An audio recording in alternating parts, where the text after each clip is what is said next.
So the title of this talk is Home Invasion 2.0, and we're going to be talking about smart home technologies.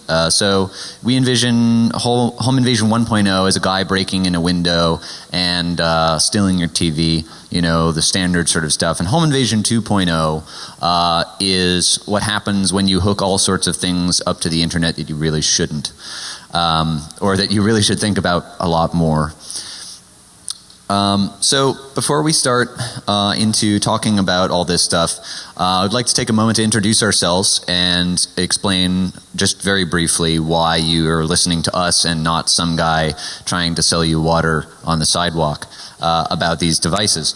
So my name is Daniel Crowley, aka Unicorn Furnace, and I am a managing consultant on the Application Security Services team of TrustWave's Spider Labs division. My name is Jennifer Savage. I am a software engineer and a security contact for Tabbed Out. We make a mobile app that lets you pay your bar tab with your cell phone, so a bit of a hard space for security. I'm David Bryan, senior security consultant with TrustWave Spider Labs, penetration tester.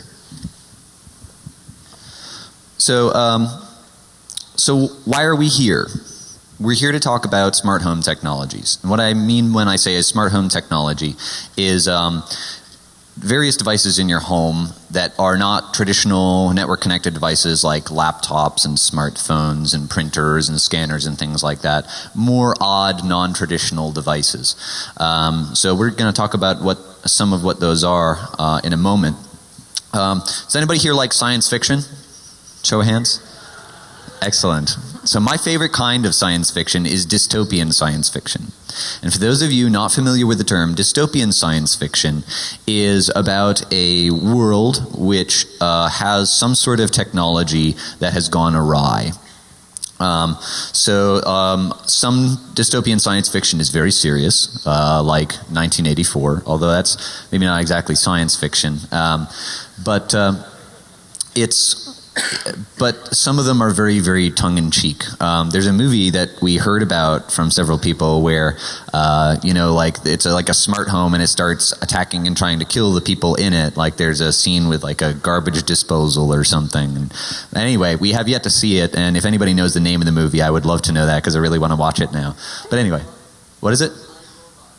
Huh? Was it iRobot? Fair enough. Okay. Yeah, I didn't want to see that because it looked like they completely ignored Asimov's book. But anyway,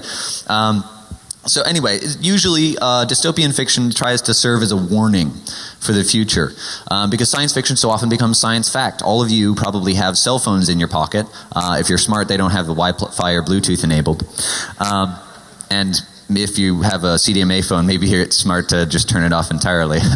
But anyway, so that was originally from the Star Trek communicator. So pretty badass, right? But science fiction becomes science fact, and dystopian science fiction usually serves as a warning to people who would make these technologies as to how they need to, the considerations that they need to take into account when making these devices. And unfortunately, the push to be first to market with a device with some new technology often gets in the way of listening to these warnings, making the important considerations, and this seems to be the case based on our research. So we took a look at a subset of the devices out there which connect to a network in your home. We're not going to be discussing every technology because there are a lot of them. And some notable ones that we did not include in this talk, there is an Android-powered oven, which, yeah, because there have never been any problems with Android, and an oven is perfectly safe. Mom, I jailbreaked the oven. So, smart TVs. There were some talks at Black Hat about smart TVs, which were kind of interesting. IP security cameras, but this is just a sample of these things. But and it's wide open. There doesn't seem to have been a lot of review on this stuff, so hopefully this talk will inspire you to go out and take a look at smart home technologies, if any, that you have in your home or maybe your friend's home.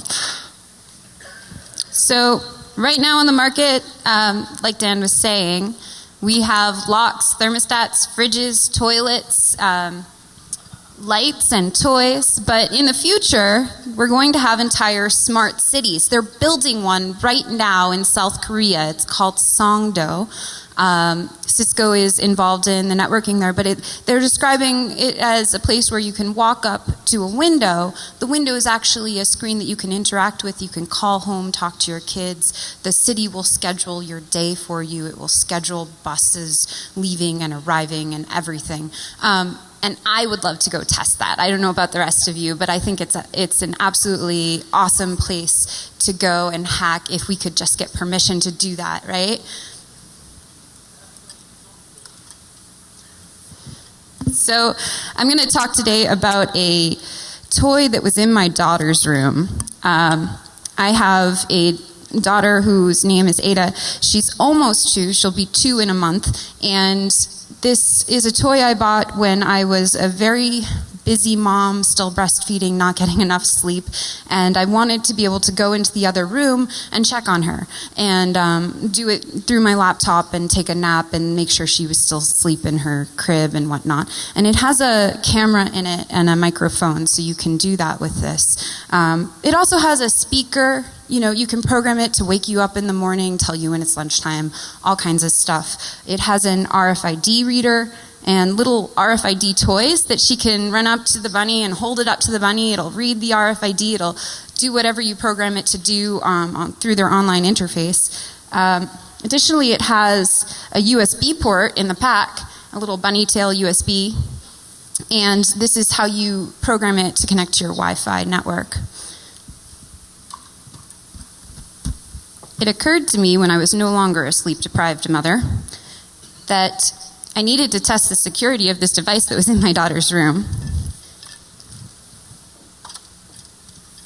And I found a lot of problems with it. So the first one is that in order to set up the Wi-Fi network, you enter your SSID and password into their web interface. It's transmitted completely unencrypted, no SSL, to their servers. The API calls that are used in order to communicate between, for instance, the iPhone app, the Carrot servers, and the Carrots itself. It goes from the interface to the Carrot servers to the Carrots. Those API calls are completely unencrypted in SSL as well, so you can eavesdrop on them.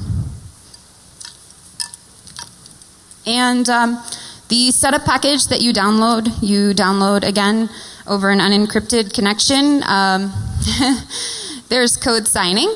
So they did something right here. But the code signing, there's a way of bypassing it using a technique I call Python module hijacking. It's a little known attack, and I'll teach it to you today.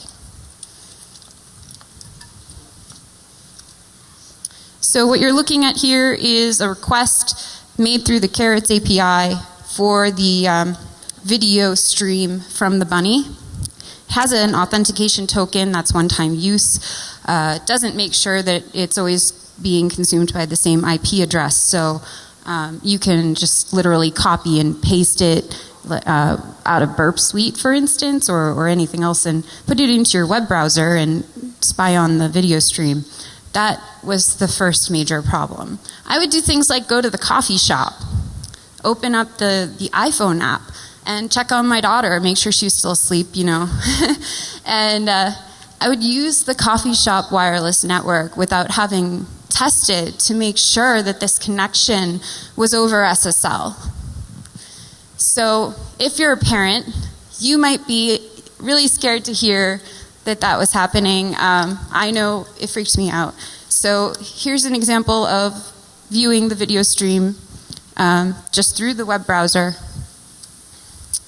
So if you happen to have a connection between the Carrot servers and the ability to eavesdrop on a connection between the Carrot servers and the person downloading the Wi-Fi setup script from the Carrot servers in order to set up their bunny, and you can man in the middle of that connection, you can replace the download, the download of the setup script with your own setup script, and in that version of the setup script, you can get around the code signing using something called Python module hijacking. So if you've ever done DLL hijacking or LD preload vulnerability, anything like that, basically Python has something called the Python path. And your Python path is a list of places that Python will look for your modules that you import. So the first place it always looks is the same directory that the script is in. This is a problem because as an attacker, I can place a Python file that is the same name as one of the modules used by your script in the same directory as your script, if I have the ability to do that. And your script, when it runs, will run under the same permission level my module. So I can get it to run my code. So what's nice about this is that the setup script is signed using GPG, and they check the signature before they run it. But this technique doesn't require modifying the code, as Jen said. Right. So the code signing doesn't check the modules, so that's why this gets us around the code signing. Now, interestingly enough, the autorun Wi-Fi script actually uses a simple JSON it imports simple JSON, and then it never uses it anywhere in the script. It never uses anything from that library in the script. I don't know why it imports it, but we were able to just create a simple JSON.py file that did what we wanted and throw it in the same directory as the setup script we downloaded, and we had a bunny break.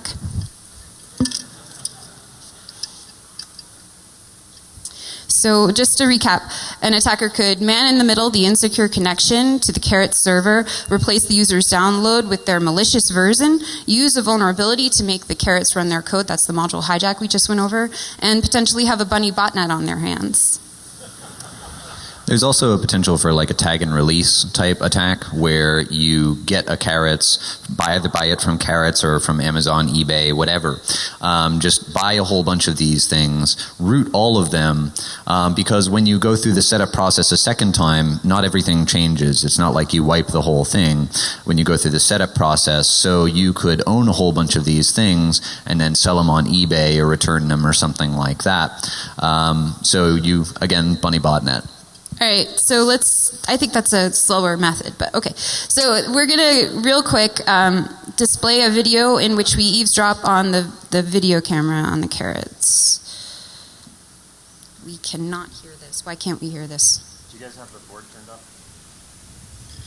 Is the board turned up for the audio input on the laptop? Good? All right.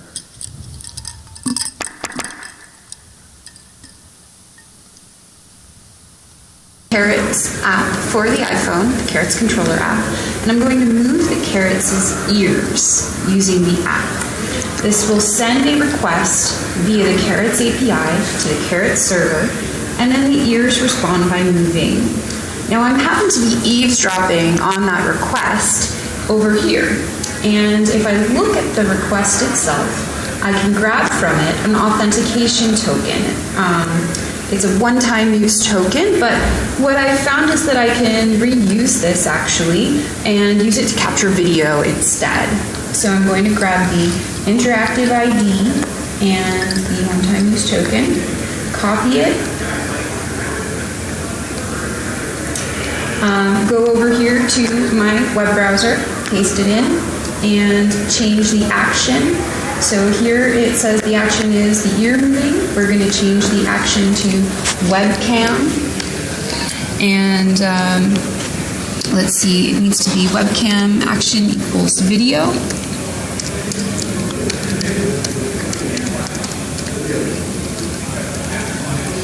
Hit enter. And now, on the machine that I'm using to eavesdrop on the Carrots, I get a handy dandy webcam feed. Hi guys.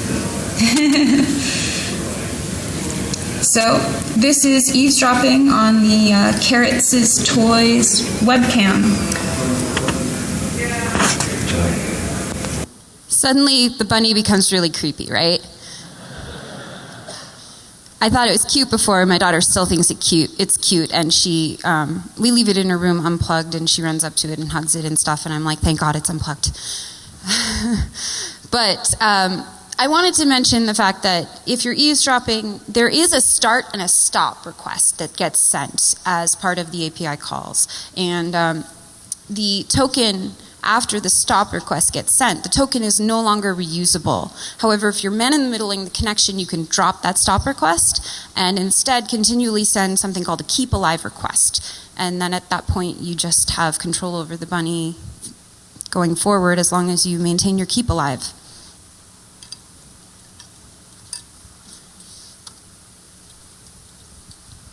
So this is a product called the Belkin Wemo Switch. First of all, I'd like to say that Belkin was real cool about all of this. We were going to reach out to Belkin and tell them about what we found, but they actually fixed everything before we could even tell them about it. So good on them for that. And they actually sent guys. Yeah, thank you. Yes. And what's more, they came to our Black Hat talk and they approached us afterwards and they told us, hey, thanks for finding this stuff. By the way, we have a program where if there's people finding security vulnerabilities in our stuff, you know, we can get them products for free so that they can do more testing because they recognize that we're doing free work for them. Yeah, so thank you, Belkin. But the Belkin Wemo Switch is kind of an interesting little thing. It's a little box with a plug, male and female electrical plug. You plug the back end into the wall and plug something into the front end, and then whatever you've plugged in, you can turn that on and off from a network using an iPhone application from Belkin. And so the way that this works is over a protocol called UPnP. Has anyone heard of UPnP before? Right. So UPnP was designed for network auto configuration, and as a result, you can't have like zero interaction auto configuration if you have to put in a username and password. So UPnP as a protocol does not require authentication. It doesn't involve authentication. So that's interesting, right? And so what this means, because the interaction is via UPnP, is that you can control the functions of this device as long as you're on the same local network as it.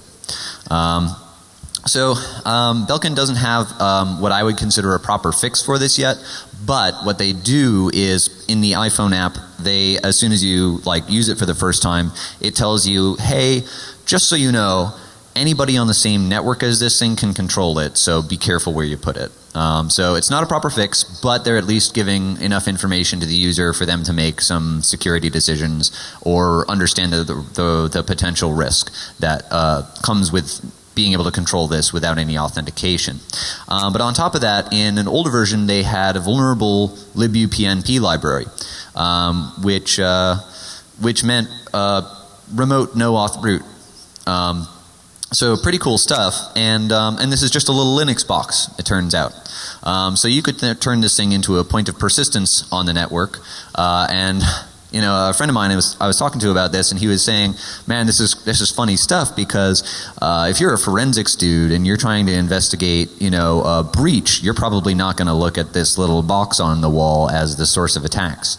And this thing hooks up to your Wi-Fi network, so you could do maybe sniffing, depending on what kind of card is in there. I haven't honestly found out, but you could at least launch attacks from it if you were to compromise it. So interesting stuff there.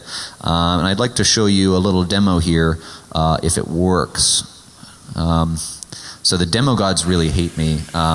So we're going to talk about the Belkin Wemo. I'm going to show you how to turn this on and off from your computer.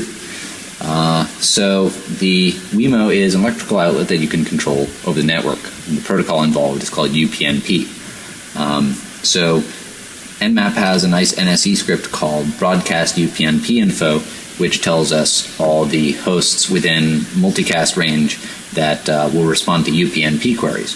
So it gives us the descriptor XML file for each one. So I'm going to take that and feed that to a tool here.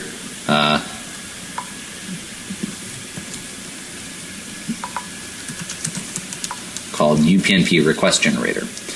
And so it goes through and enumerates all the devices, services, and actions and organizes them into various directories. So we want the basic event service, because that has things that we want, like set binary state, which turns the Wemo on and off. So we're going to cat set binary state. And the UPnP control is just done with SOAP. The post request that the UPnP request generator has made. And we're going to give that to burp repeater so that we can make that request. And I need to change this to either a 1 or a 0. You see it's Boolean here. And we can see by the fact that there's no illumination. All right, so the demo gods really hate me because this little box broke like 2 hours before my Black Hat presentation. So I went to the backup video demo and it stopped like this last time. I have the video, so let me just. Don't worry about it. Just keep going. No, okay. Well, all right, we'll skip that. We'll skip that, but just you can turn it on and off from the network. But we have more demos to show you, so we'll move on to the Sonos bridge. So Sonos is a sound system, and basically this is a little bridge device all of these speakers connect to, and then your laptop or your mobile phone or anything like that connects to the Sonos bridge, and you can feed it music from the controllers, and it goes out to the speakers all over your house, right? So pretty handy, and there's a really active community of people hacking on their own Sonos and the Sonos forums. It's kind of a fun little community of people. But the issue I have with the Sonos is that it spills all of this information, excessive information about your controller. So if your personal laptop has all your music on it and you're using that for anything really else other besides controlling the Sonos, all that information is kind of. Here, I'll just show you. So right here we're looking at a list of network shares on my machine, their permissions level and the UUID and group ID of them. Which one is this one? Can't see. Is this netstat? Yeah, so netstat. Why do I need to look at, why is the web interface exposed on the Sonos bridge on my network showing netstat from my personal machine I installed the controller software on? Why is it doing that? Everybody on my network can see this information. Which one's this? The process list, I think? Yeah. This is the process list from my personal machine.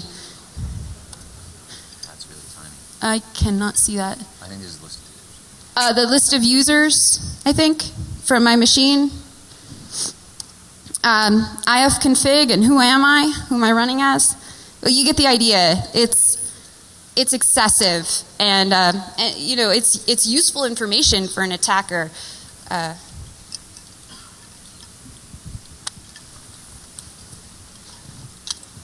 So we said there were smart toilets out there. Yeah, you called this one. So there's a toilet called the Lixil Satis. It's a corporation called Lixil in Japan, of course. Name of the toilet is the Satis, and it has an associated Android application which controls this toilet via Bluetooth. And there are several interesting functions on this. You can open and close the lid. You can make it play music. You control the flushing function. There's an air blow dryer from the underneath. There's a bidet. And so you can control all of this from the your smartphone. Now, as it turns out, there is actually no authentication within the Android application. We didn't buy a toilet, and I would have loved to make a bidet spray on stage, but it's like $6,000. I'm not buying a $6,000 toilet. But we took a look at the Android application, and there was no username and password. We took a look at the user manual. There's nothing for setting up a username and password. We looked at diagram after diagram of information on the control panel. There's no place to enter anything. There's like no keypad. There's just a series of buttons for basic things like flushing. And also, the app is weird. There's a default Bluetooth pin of 0000, and there's like a whole bunch of these. I understand why it's a poo, right? Because it's a toilet. And I understand why it's blushing and has arms and legs because it's Japan. But I don't understand the police hat. So this is a policeman, and there are several of these there are several of these policemen and police women as well in this Android application in a diary that or a log, if you will, of your bathroom activity. The jokes write themselves; they really do. I was trying to figure out a way to slip this particular one in, but I can't. So fuck the police. So anyway, so let's talk about the Insteon Hub. All right. Just for a minute, imagine though that like you're sitting on the toilet and it starts screaming at you and spraying water up your bum. Yeah. All right, so the Insteon Hub. I purchased this product back in December of 2012, so just last year. Got it, set it up on my network, installed it, paired it to a bunch of Insteon devices that I have. Insteon is essentially a home networking home control device, right, for home automation. Once I got it set up on my network, installed the iPhone app, then basically turned off the Wi-Fi on my iPhone so that it would take and go to the data network. Ran TCP dump on my firewall so that I could capture all the traffic. And what I discovered was very, very disturbing. I discovered, it has no encryption, right? So anybody in between me and the internet, which is a lot of people, could technically see what I'm doing, right? The other thing I discovered was that it has no authentication, right? Out of the box, this thing basically allows you to pull up a web interface and talk to it without setting any sort of authentication on it. So what I did at that point was I emailed support. I'm like, okay, here's this box. I can't put any username or password on this. How do I enable this? And they emailed back saying, oh, you don't have to worry about that. Right? You don't have to worry about that because the application, our cloud application, takes care of that. No, fail. So the other thing that this device allows you to see is time zone, right? Because you have to be able to set sunrise and sunset so you can turn on devices, at night when it's dark out. That was kind of disturbing to me because I also found people tend to name these either with their address or their last name, right? I did a little bit of Google searching after that in January and went, oh, this is really creepy. The fact that I could go to some city and basically find these devices and control people's home. Now you have to remember that this is also a device that can connect to garage door openers, door locks, alarm systems, motion sensors, surveillance cameras. I mean, it's pretty creepy. Now they did fix this in basically what I would call a product recall, because in March of this year I got not one email but 2 emails, and then shortly after that they followed up by actually calling me, which I thought was pretty weird. I've never had a vendor call me, right? And I said, oh, I suppose I'll take the new version. So I did grab the new version. And before we were preparing this talk, I think it was about 3 weeks ago or 2 weeks ago, I plugged in the device and started looking through it and went, oh, okay. They at least have auth on it, right? But it still lacks SSL. They have hard-coded a username and password that's base 64 encoded, and it's the Insteon ID of the hub, which is also the last 3 octets of the MAC address. Anybody see a problem with this? So I thought that was pretty bad. I mean, really what you could do is from the internet, because all these systems, in order to be able to control them from your iPhone when you're on the road, you have to port forward in that port, right? So from the internet, an attacker could typically or very easily run an attack that runs several days trying 16 million combinations. That's not hard at all.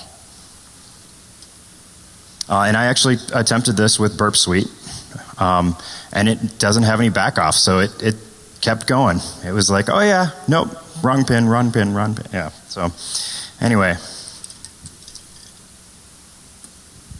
So next we're going to talk about a little green and white box called the Verilight. The Verilight is similar to the Insteon Hub. It's another home automation gateway. It just hooks up your Ethernet network to your home automation network, whether that's with Z-Wave or Insteon or X10 or a mix of these, and allows you to control it.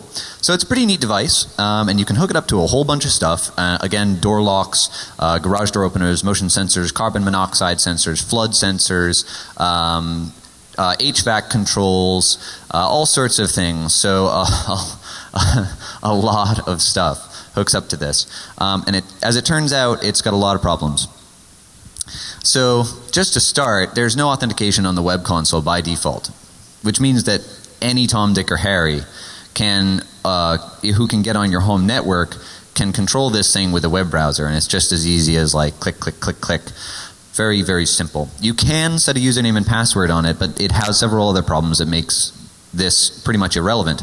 But first let's talk about their authorization, their different user roles. So you have a guest user and an admin user. There's also an information-only user which can see but not control devices. The guest user can control devices but not make permanent changes to the device, and the administrator has full control over the device. So they have different user roles.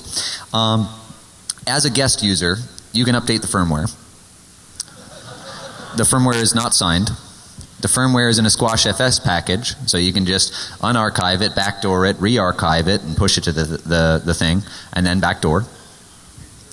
Features. Yeah, so the vendor, by the way, said that all of these things were features. Until yesterday when they emailed me after my Black Hat talk, and they really want to work with me now. Yeah, we saw your Black Hat talk and several news articles, and well, we really think we'd like to work with you. There's also a settings backup option, which you download an unencrypted archive from this, several configuration files, including etc password. And in this embedded version of Linux, etc password also contains the hashes, so there's no shadow. So you get the hashes for all users, including root. So you can crack the password and then SSH in as root. You also get the hashes for any password set on the web interface. And the passwords that you set on the local Verilight get synced with their third-party server for remote access. So owning it locally means you have control over it over the internet now. So that's lovely. You also have, and this is my personal favorite, a little bit of functionality which allows you to just test some Lua code. So you can run a little bit of Lua code on the device from the web interface as a guest. And can anybody tell me what user account it runs as? Root. So that's lovely. So there's also path traversal.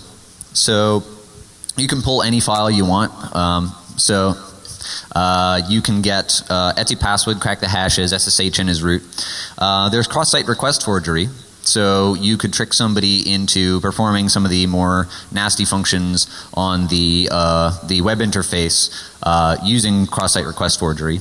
And on that note, there's also a UPnP interface, which even if you've set a username and password on the web interface, doesn't require any authentication. So you can control all these things. And there's actually a run Lua action on the UPnP interface as well. So you just always, when you're on the same network, have a way to control this thing to run code as root, just straight up code as root using UPnP. No username and password required, even if it's required on the web interface. So if that wasn't bad enough, they also have a vulnerable libupnp version, so you can root it that way. There's a server-side request forgery problem. So there's a script on the Verilight called proxy.sh, which basically just takes a URL, visits it, grabs the response, and gives it back to you. So you can use this thing as a proxy. And that's not so bad because, right, who cares? There's all these other ways to compromise it, and this is not a terribly big deal. It still should be fixed, but it's still not a terribly big deal. Now, the thing is, the way the remote access architecture, the way the remote access architecture works is that each Verilight unit makes an SSH connection to a third-party server run by the manufacturer, and that reaches out, and so when you do that, you port forward. It SSHs and port forwards a port on the forwarding server back to each Verilight unit. Which means that if you can bypass the firewall on the forwarding server, you can directly access the web interface, which of course means ownage. So it means that if you can bypass the firewall in some way, you can own every single Verilight that's out there. So that's not good, because firewalls are completely impenetrable, right guys? But they do at least have a firewall, which is good. However, the proxy.sh script that we talked about that allows you to use the Verilight as a proxy also appears to exist. Appears, and we can't test it because CFAA and we don't like prison. We can't test it, but there is a script called proxy.sh.php on the forwarding server, which takes the URL, and guess what it does with it? Same thing as proxy.sh. So there's a good chance that this is just a wrapper around proxy.sh or just recoding in PHP. Which means if they have the same vulnerability, then you can talk to proxy.sh.php and say, hey, I want you to go out and fetch 127.0.0.1 port whatever, which means that you can bypass the firewall accessing every Verilight. Now that's if they're the same, and I'm not sure, but it strongly looks like it. So just to summarize, we have 3 methods of authentication bypass. We have 7 methods to gain root. 2 attacks are remotely exploitable because you can use the CSRF in conjunction with the UPnP interface in order to launch attacks by getting somebody to click a link. And there's a potential for ownage of every single internet connected Verilight. So it's a pretty bad scene. And now we're going to do some demonstrations for you, starting with the carrots. So Jen? So I just flipped it on here, and I'm going to just show you the bunny break I talked about earlier. So right now it's loading Linux. It's noticing that there's a USB drive in the back and that it contains an auto-run Wi-Fi script, which means it needs to set up the Wi-Fi. In a moment it's going to announce that it thinks it's about to set up your wireless connection, and instead it's going to play a script I wrote that plays lol.mp3.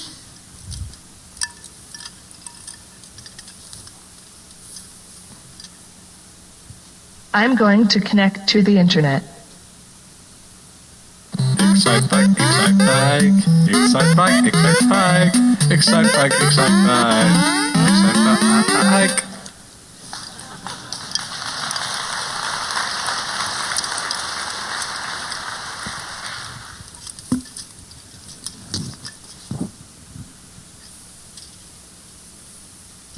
All right, we're going to hope that Burp Suite doesn't crash on us today. Ready? Ready? All right, so the first one we're going to talk about here is the Insteon Hub. So we've got this light up on stage connected to an Insteon device, and the Insteon Hub basically is connected to our little network here. So this, here,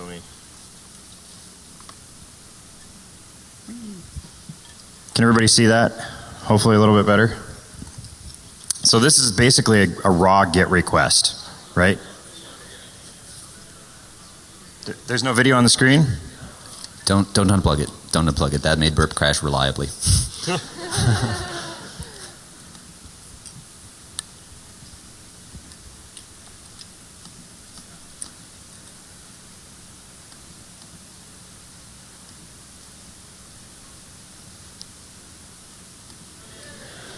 Can you see it? Yes. All right. We're not going to be able to see the... Do you see what's on my screen? No, it's not mirrored. It's not mirrored. It's not mirrored. It's showing a completely different desktop. All right. Do you see something coming across? Because I have no clue what's on the screen here. Zoom out. Can you try turning mirroring back on? Do you want to just... Yeah, I can do that. Do you want to just do it without showing on the screen? We could do that. Yeah. All right. Yay. Come on. All right. All right. So here's the raw request. Hopefully people can see that. If you hit the maximize button.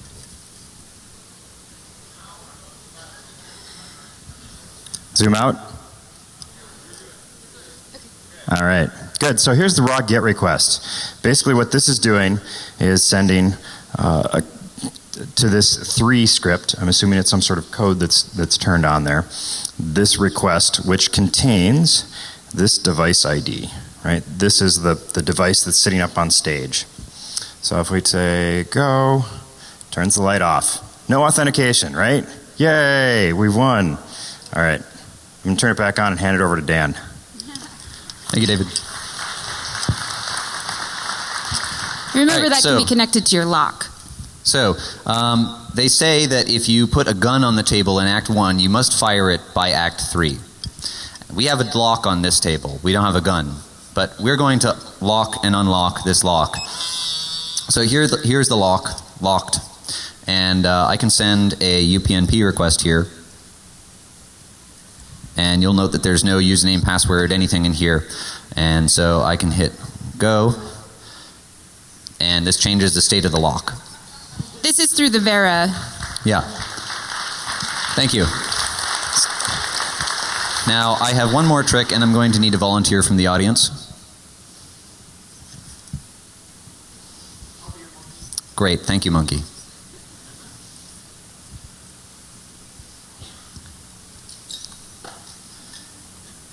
For you, those of you who don't know Vis, this is Vis. Thank you for helping us, Vis.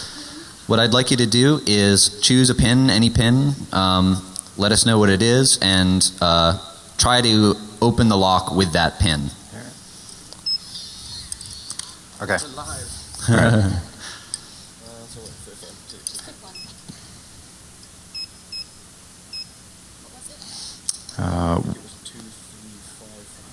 One, yep. Nope, it's So, locked. what happens when you put in a pin that doesn't do anything, like 2355? Nothing. Nothing. Yeah, nothing happens. So, what I'm going to do here is add an additional pin.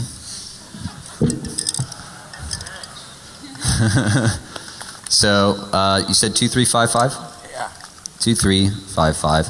So I hit go, and we'll give it a second or two to sync up with the lock there. And what I want you to do is go ahead and press the same pin, press 2355.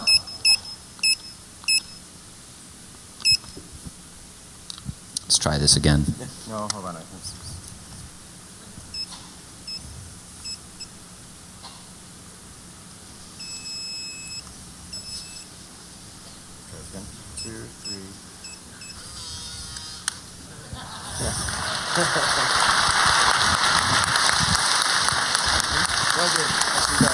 All right, that does it. That's all our demonstrations. I hope you enjoyed the show.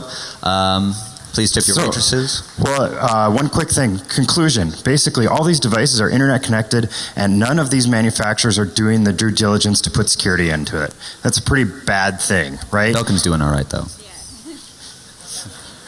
So, thank you.